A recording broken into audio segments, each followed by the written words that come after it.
הסיבה שהוא נקרא בין השורות זה כי בתחילת המלחמה הלכנו להתנדב לנגן החיילים בבתי חולים.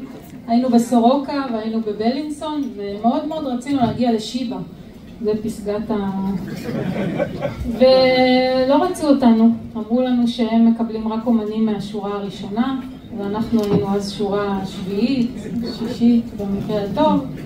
בינתיים אנחנו מתקדמים בין השורות, והשיר הבא זה שיר שמאוד מאוד נהנינו לשיר לחיילים.